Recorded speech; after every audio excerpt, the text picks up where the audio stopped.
Welcome to the Retro21 Studios podcast. I'm your host, M Squared. Today, I'm joined with Andrew Lekashman. How are you, Andrew? I'm doing great. Excellent. I appreciate you joining the show. Andrew is an expert in AI, large language models, and an interest that we'll talk about during the show.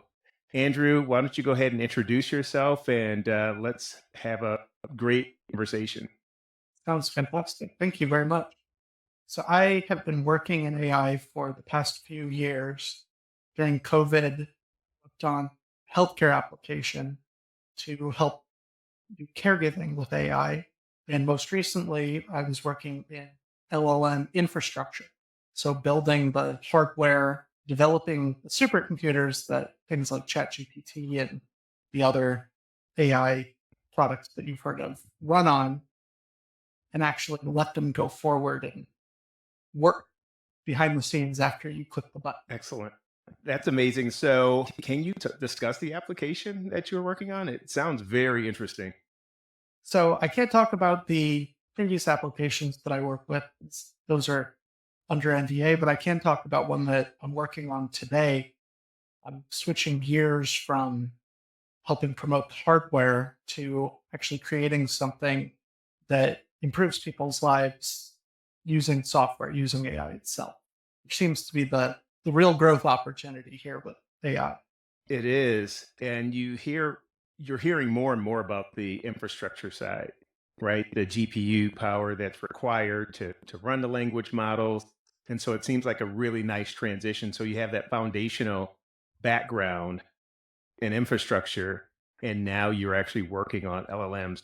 What LLM are you working on? Are you training a language model, creating one from scratch, which would be amazing? So what are That's very expensive to do by yourself. Some of the modern models, I guess I should say, when you're training a model, it goes in both directions really fast. It's getting insanely big. Mhm. And also, they're trying to shrink them so small that they can fit on local devices, smartphones, cameras, that type of thing. That space sort of is less of what I feel equipped to work on and more of find some excellent areas that are ripe for disruption where some applied models can be put in place and actually just change the game for an entire industry. So the one that I'm trying to focus on is health insurance, Mhm. which is a really boring, terrible topic. And the specific area of health insurance is denials and appeals, which is the most boring and most difficult aspect of an already fairly boring and paperwork filled process, Right. which seems like it's perfect for AI to handle instead of people. Yeah, it's so impactful. No one can escape health insurance and everything that goes along with it. There's pain.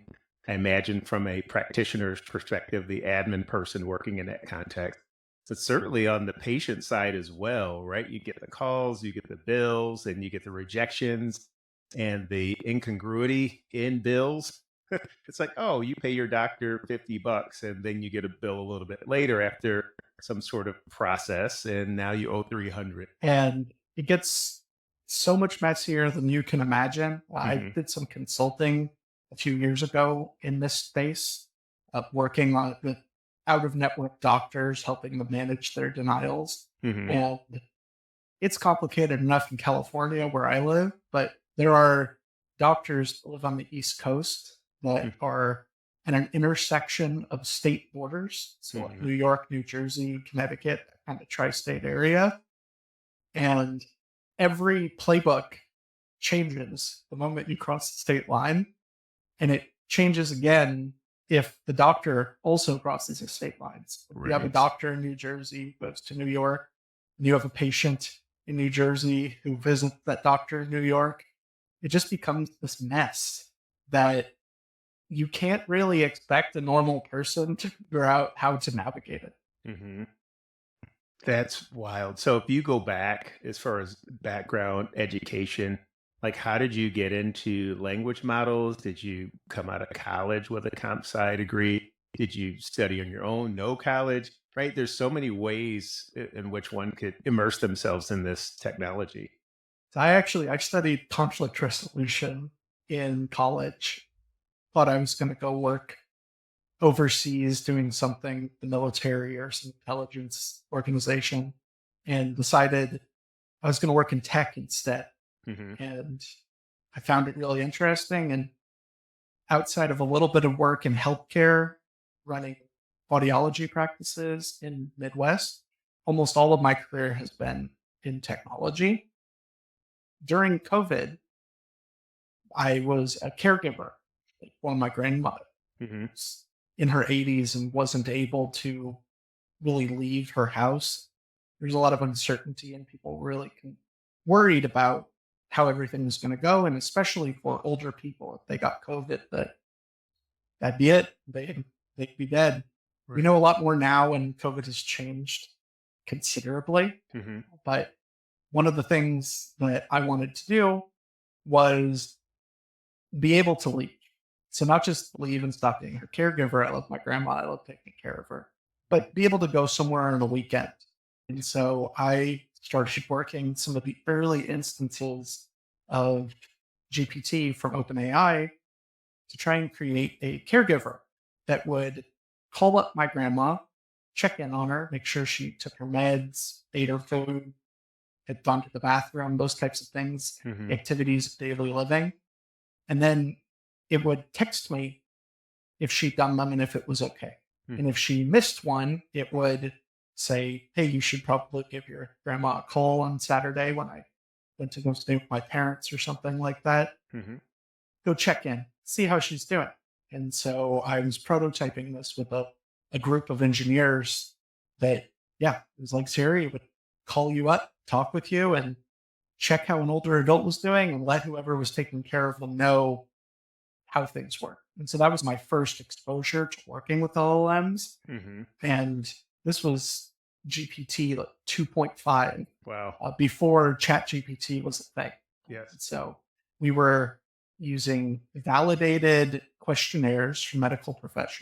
professionals and using GPT to act as guardrails because when you give people, as you no doubt know, everyone's been playing with ChatGPT and various LLMs for a while now. Hmm. When you give people unrestricted access to a robot, they start doing weird things with it. That's right.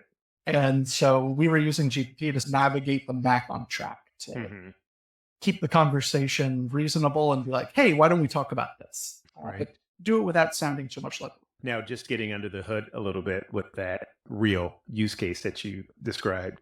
So, as far as those guardrails, so is this into the realm of prompt engineering where you're using tools like a LangChain to prompt in and constrain the app, or what was happening behind the scenes? This is 2019. LangChain isn't even a twinkle yet. So we're hard coding things. So I would be interviewing nurses Yes. and seeing how they would deal with difficult patients. And we'd be listening in on the calls and hear the test users try and do weird things Hmm. and naturally come up with variants of what might get them back on track. Right. And so that type of thing. And so one of my favorite use cases actually was people would just start screwing with it Hmm. because they wanted their kid to call them. Uh, And so they'd be like, I'm dying, even though they're not dying, they're completely fine. But they right. wanted to make the AI alarm Hmm. so that it would say, you should check in on your dad. He's really having a problem. Hmm. Yeah. To go answer a couple questions under the hood, we used Twilio, we used GPT models, and we wrote a bunch of Python and we're building the whole thing first on Amazon Lambda, and then we actually switched over to Google. When Google, of course, canceled the voice-based operating system for LLMs. So we learned a hard lesson about that. The project has been discontinued. This is one of those things with my degree in conflict resolution I should have seen, but all the engineers who are incredibly talented now working at a bunch of great companies were all native Russians Hmm. from Russia who, as soon as COVID happened, had to relocate back to Russia. We thought everything was going to be great. We continued running the organization. We started getting test clients. And Vladimir Putin invaded Ukraine and sending healthcare data from Americans to Russia suddenly became a non-tenable plan. Yes, it is what it is, and there's a lot of reasons a startup can fail. There are bigger problems in Ukraine than our twinkle of an AI idea, but that is how I got started. What was the time to develop and have a working product? So it actually started in a hackathon at Stanford University. Hmm. And so we did it on a weekend. And then it takes a weekend to come up with something stupid and works. We made a quick and dirty prototype that instead of calling a phone, I could talk to a Google Home. Because we were saying there's a lot of people that have Alexas in their house, Google Homes in their house. We don't need to build into hardware. Let's just jump on this platform. And there are other platforms that are built on that to help cook and things like that. So this was just another. And we started running into HIPAA compliance issues quick. Sure. And left their hardware platform and moved directly to a phone where it could be on a phone call and isolated from that. That took a lot longer. And the weekend prototype turned into about 6 months of development. After 6 months of development, we had something we were comfortable enough with to let normal humans we didn't know try it out. And after about 2 or 3 months of testing, we were able to actually get some paid pilots and trials. Got it. Oh, that's cool. And okay, so that product discontinued. So after that, I did start consulting and working with people that were in the health insurance space, which that was the logical progression was, okay, you really can't charge people $20 or $30 a month to have an AI talk to their grandparents. You really need to get insurance to reimburse for it. At least that was what was in my head of this is how you do that if I were to do it again. But I didn't know anything about getting reimbursed by insurance. So I started working as a technical consultant in some people that were experts at getting reimbursed by insurance, but not in the way that you would think. And I didn't really know what to expect when I got into it. And I really learned quite a bit because they were more of the confrontational type of people who got reimbursed. So got it. They were supporting out-of-network surgeons and doctors. And these are people who every single claim that they file with health insurance, even if health insurance has approved it and authorized it and done everything and swore upright, left down, front and center that, yeah, we're going to pay for it when the time comes. Doesn't matter. They still deny it, no matter what. And they do it for every single procedure that these doctors do. And so those doctors hire firms to go and fight the denials. Right. And so we were using AI to streamline that process quite a bit because I compare it a lot to like you've spent time at the DMV trying to get a driver's license. Right. It's not the most pleasant or quick endeavor. But at the end of the day, the DMV wants you to succeed. They give you a ticket. They're gonna see you at the counter and they're gonna at least try and work with you out, even though you both may not like it.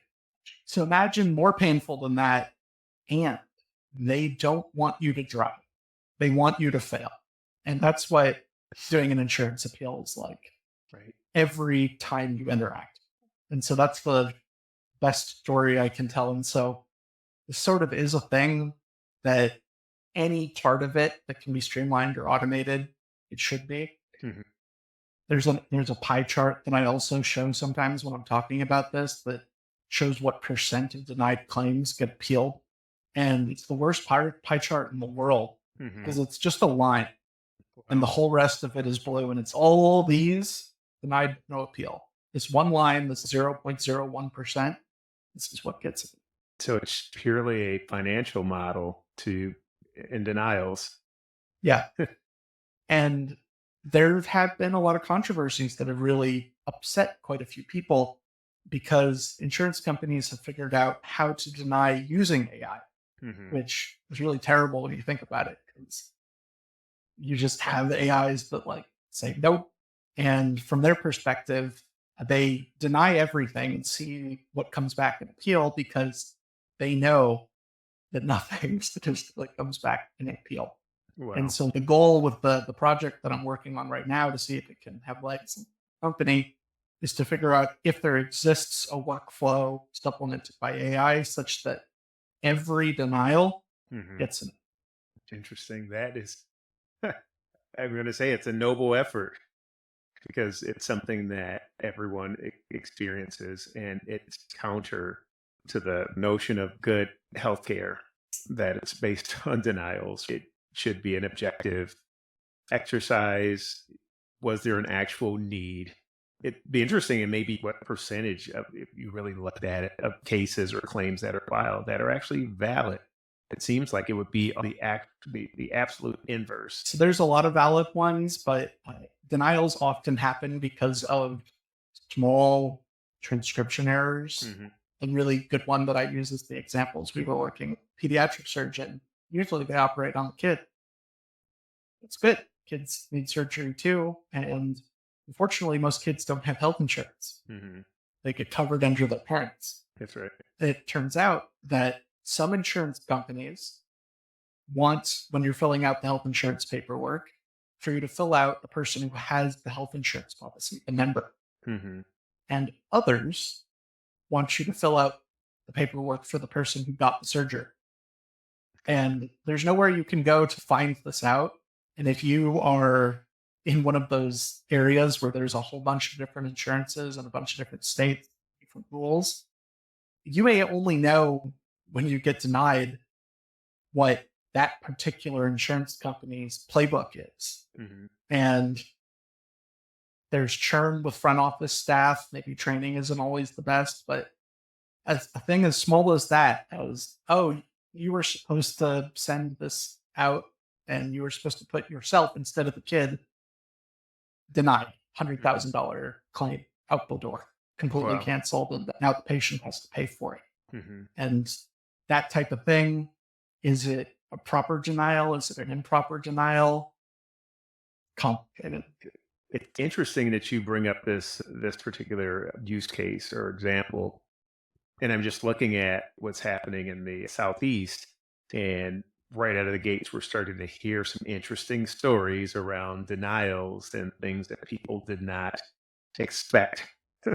There was one story that was shared with me a little bit earlier, and it was someone's home that was at least $500,000 because the way their policy was structured and all the caveats around that. They ended up getting a payout of 9,000.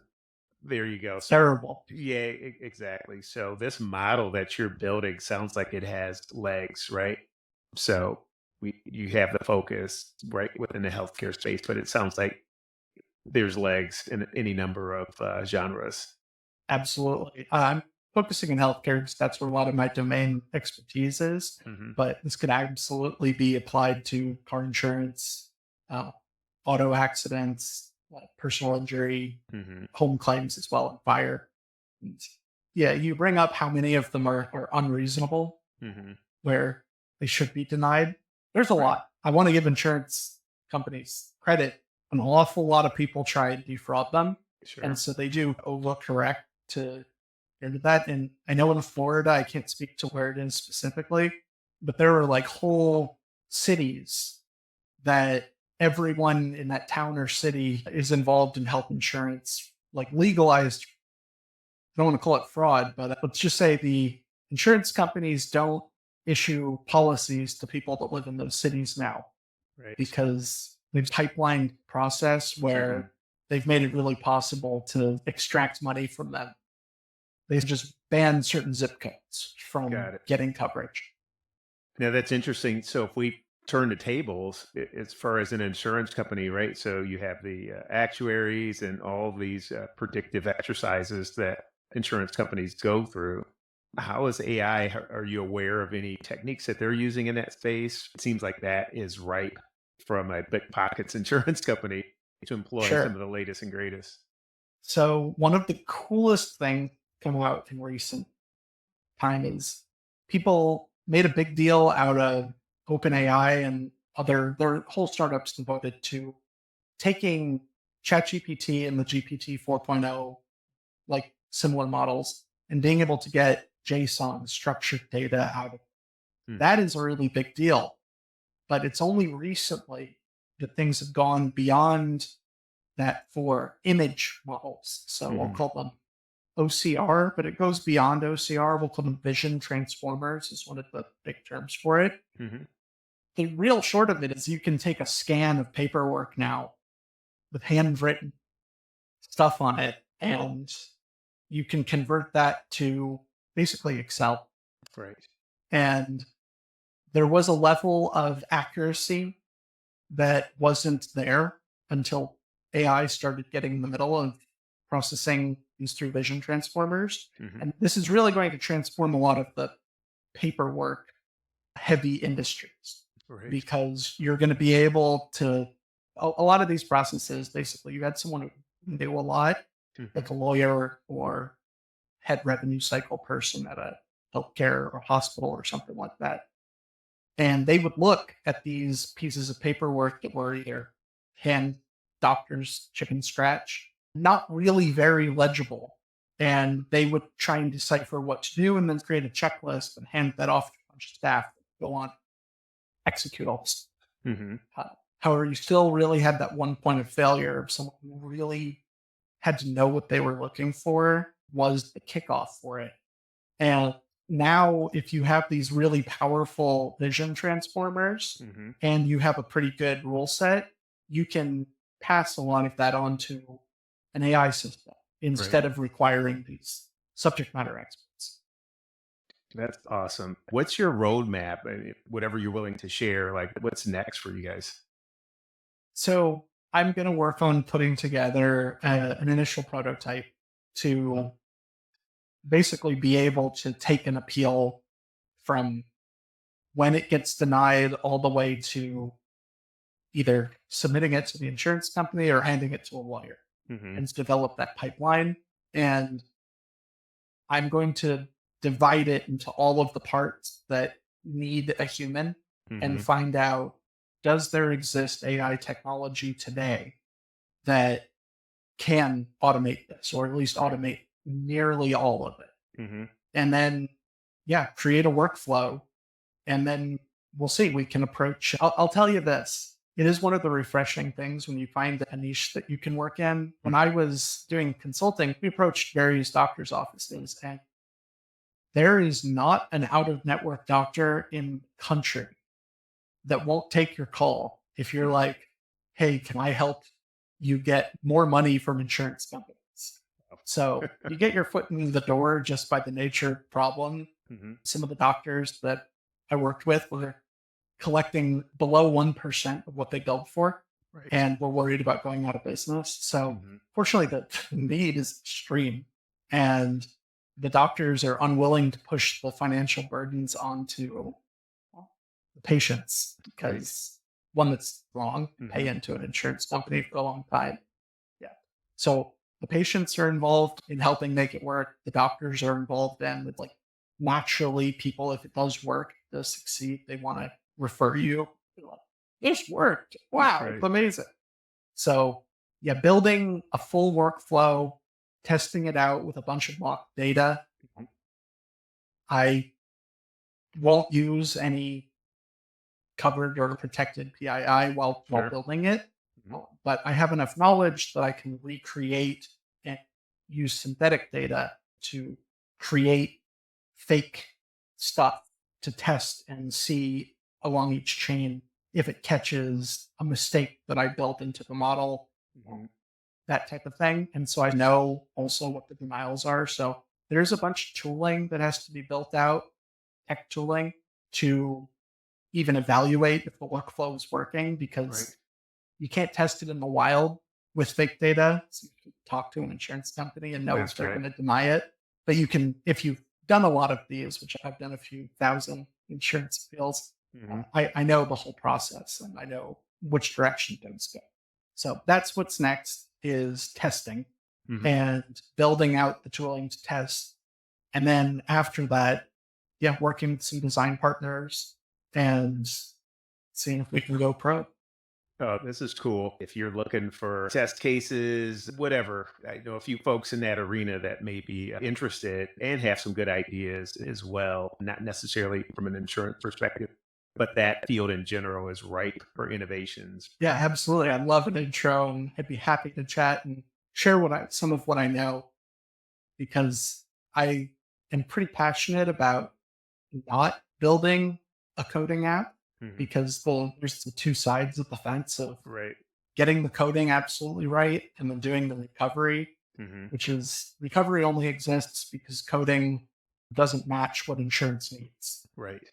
And so if coding is perfect, you don't need it. Or if insurance companies do what they say they will, you also don't need recovery. The world we live in. Do your homework and you could really go in there on the cheap. Open Router is one of my favorite companies for this. Hmm. They are pick OpenAI or Mistral or whatever your favorite model is, That's right. and you can just grab an API. And then the big boys like Facebook and Meta, they'll release some of their latest Llama models, That's and right. for people that are building things, it can be free. That's right. That's as good as it gets. Yeah, and those are all available right now, right through Workbench and your NVIDIA credit. So I've been taking full advantage of that. There's folks who are very interested in AI. They can't reach the price point. They can't call the big boys in and have them conduct a discovery exercise and make cool recommendations. It's just not cost effective. And so therein lies this rich market, mid, small sized organizations, and they want to be part of the AI game. First of all, one of the questions that emerges, should I be in the AI game? I'm hearing a lot about it, and I think my competitors are using it. I'm not 100% sure. So, am I missing the curve? Should I wait? So, from a consultative perspective, those are some of the questions that I'm hoping to come up with something that's cost effective for those types of organizations to answer. And then you go from that classic stage of, okay, yes, I need to be in an AI game. Exactly where do I need to be? We just need a simple chatbot or agent to deal with our customers or retrieval, whatever it is. There's some sort of use case that could be cost effective for that organization. That's what I'm looking at right now. And if you apply RAG, where you have some live feeds going in there with trend analysis. So how do you know, or how do you understand my competitors? Therein lies perhaps another language model that's specifically focused on trends journals and that sort of thing. You're harvesting those monthlies, gaining some intelligence around that, hooking that into the other model, and so on and so forth. So anyway, I hope that gives you a It sense. does. And I guess one of the things that I'd share is latency is what costs money. And if you don't have latency needs, which my use case, like the appeals, you have days, you have ChatGPT and these other like production AI services. Talking, someone like types out something and they want the answer right away. Right. And depending on how complicated your like chain of agents can be, this is one of the things Cerebrus brought up at the Hot Chips conference a few weeks ago, Hmm. which is as soon as you have one LLM passing data to another LLM to another one, let's say you got a dozen of them in there. If each one takes a couple seconds, this isn't going to work. Right. And that is what the architecture is looking at because Hmm. people aren't going to wait 30, 40 seconds to get their answer in the future. They, Right. especially if you want it to work on your phone or things like that, it has to quick, it has to be snappy. Right. And We yeah, can- figuring out so latency is shockingly expensive. I think of companies like Backblaze, which is one of my favorite storage companies. Mhm. I remember just being like, wow, because I forget what their pricing is right now, but you can get just unlimited storage for some flat fee. It's like sub $20, Wow. which is wild. Look at the cost of other things. I have to pay what per terabyte? Backblaze is like, we don't care. You can store as much as you want. Not very much, but the latency is going to be really slow. Right. And all the same rules that apply for that type of storage also apply for the AI models that you're describing. That's where they get you. So find out maybe if you can do the pre-work ahead, if you've got those 15 terabytes, Mhm. do it on some open source, locally hosted machine and Oh, let it take 100%. 2 weeks to happen. Then put it into the system and have things run quickly. But yeah, Face it all. Most of the stuff that I design around, I try to keep things self-hosted in this Yeah. and design systems that can be mostly completely self-hosted. 'Cause, yeah, one, as soon as you're dealing with these cloud offerings, especially if you're working with PII or HIPAA compliance, you're really complicated, really fast, and expensive because a lot of the stuff, I'll just say it's dumb. It's, oh, I have a piece of medical paperwork that's 150 pages long, and now I need to process this one. And you get the or you do it once so that you see what it costs on an Amazon system, and you're like, oh yeah, it'll only cost me $37 per patient in processing. You go, maybe maybe you shouldn't use this. So yeah, there's a Haystack, there's OpenAI, Milva, Pinecone I wasn't familiar with. They're one of the biggest, and there's a bunch of these ways to index and set up the database. There's Okay, some yeah, are that's open your source. vector searches and all that good Yeah. stuff. Sounds like there's a lot of common ground. I love what you're working on. I'm very much interested in it, and I want to continue to play out with the workbench for whatever reason, right? You got to start somewhere, and even most of NVIDIA's tooling they've set up, like from Workbench to the AI Enterprise, they've done a really good job. So Exactly. I can't blame you at all. All right. Yeah, and so I'm going to come up with a few use cases in some of those areas that we just described and just see where we could go. And maybe there's a, I don't know, a little prize at the end of it, get a chocolate bar or something. But this was awesome, Andrew. And Yeah. I'd love to have you back on. I'll definitely make the connection with my sister-in-law, and maybe if there's some common ground, bring you guys on and we could talk through that. Love to hear from someone who's in the trenches right now Sure. what the problems they are and what they think they could fix with AI, because I'm looking at one really big problem, which is getting paid, which a lot of people really care about. Yep. Kind of number one priority for a bunch of people. Absolutely. It actually really shouldn't be that way, especially in healthcare. Right. The priority should be like healing people. And so if the whole getting paid part can be pushed back to software, then at least there's a chance that part that actually matters and should have focus can get it again. Absolutely. Again, thanks for joining. This was a great conversation. Obviously, a topic that's near and dear to me, and definitely near and dear to you. Thanks for joining the Retro21 Studios podcast. Take care.